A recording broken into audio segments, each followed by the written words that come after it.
yang pada kesempatan kali ini kita akan belajar terkait targeting atau sasaran ya, menentukan sebuah target atau sasaran, yang dimana kita belajar atau kita mempelajari, berdiskusi terkait bagaimana Anda sebagai seorang profesional marketing ataupun manajer marketing, staff marketing ataupun seseorang bekerja dalam bidang pemasaran untuk bisa menentukan kiranya mana target customer Anda atau kiranya mana target yang ingin Anda tuju atau Anda capai untuk mempromosikan produk dan jasa Anda.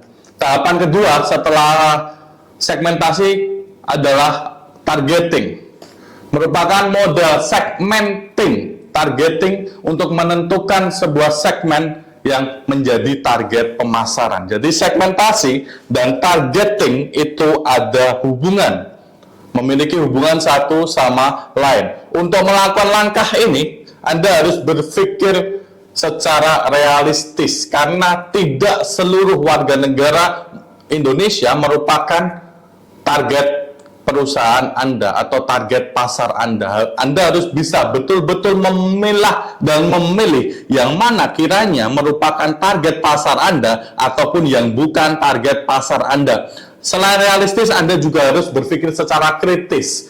Kritis dalam artian Anda betul-betul tahu yang bagaimana customer yang seperti apa yang Anda tuju.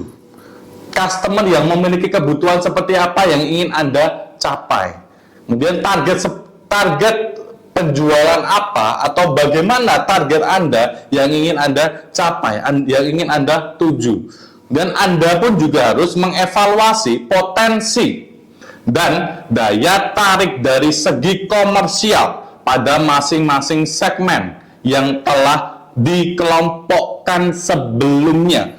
Dalam artian Anda sudah membagi sebuah kelompok untuk menjadi sasaran pasar Anda atau pangsa pasar Anda.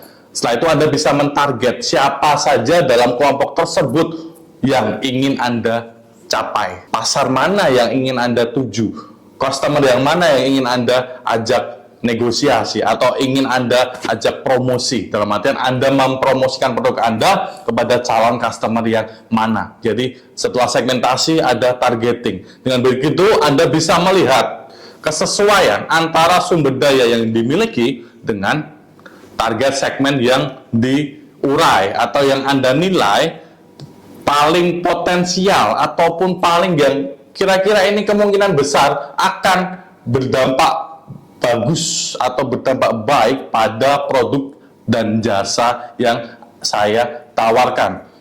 Selanjutnya yaitu cara menerapkan modal segmenting, targeting, dan positioning.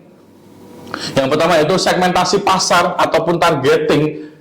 Target segmenting ya itu untuk membagi pelanggan berbagai kelompok dalam berbagai kelompok. Kemudian langkah ini dilakukan agar dapat menyesuaikan pendekatan terkait kebutuhan untuk customer atau calon klien Anda yang berhubungan dengan produk yang Anda jual.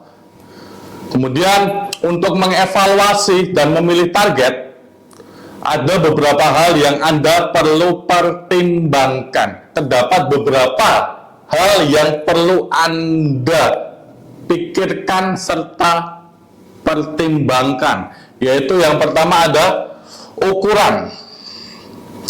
Seberapa besar segmentasi pasar tersebut dan potensinya bertumbuh di masa depan. Anda harus berpikir realistis. Anda harus berpikir kritis. Kira-kira kelompok A, kelompok B, ataupun kelompok C ini, yang mana terkait segmentasi pasar ini, yang potensinya paling besar atau kemungkinan untuk bertumbuh ini paling besar, yang akan menumbuhkan penjualan atau meningkatkan penjualan produk dan jasa Anda.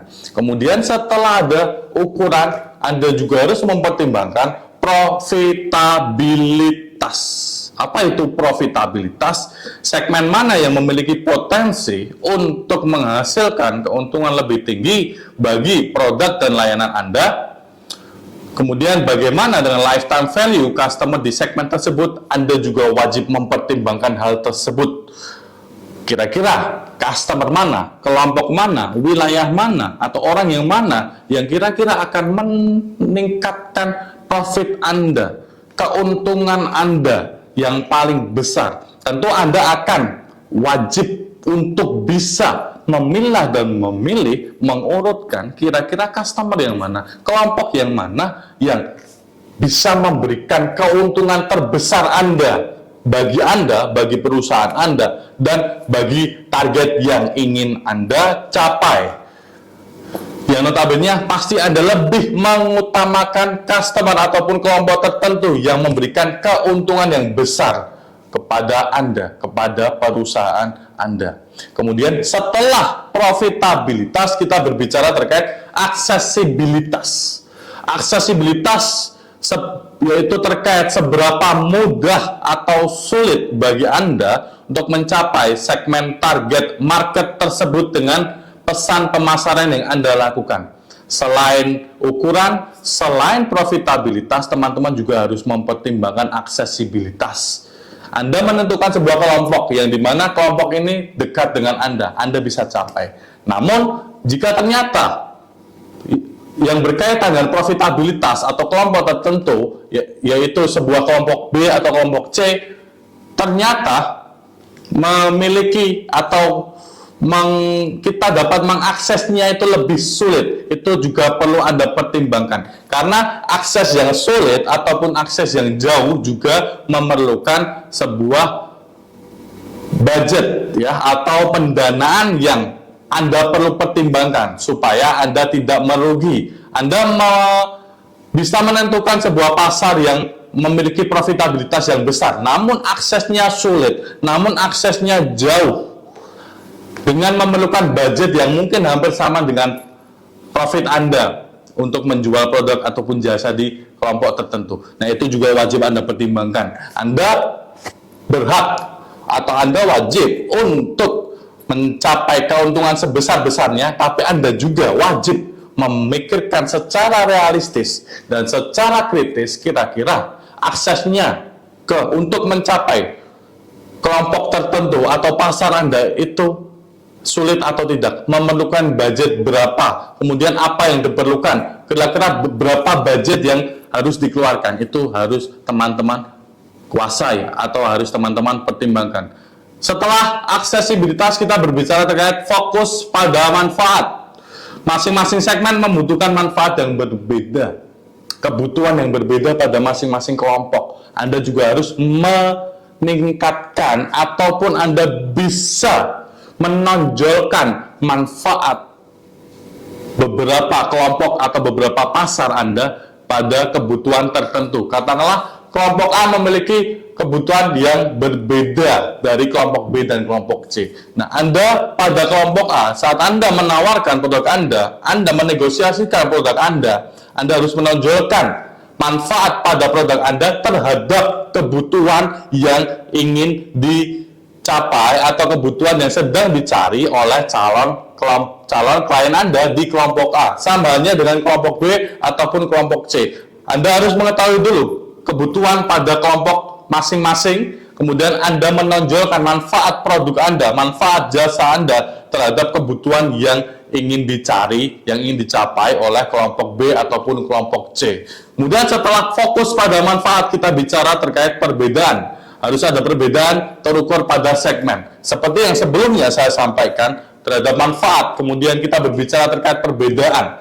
Terkait perbedaan kebutuhan yang sedang dicari, yang ingin digapai oleh beberapa kelompok tertentu. Kelompok A, kelompok B, kelompok C. Memiliki kebutuhan tertentu. Anda harus bisa menyampaikan manfaat produk Anda dengan berbeda, menonjolkan hal-hal positif untuk kelompok tertentu dengan cara yang berbeda, berdasarkan ataupun tergantung pada kebutuhan pada masing-masing kelompok, entah kelompok B, entah kelompok A, ataupun kelompok C.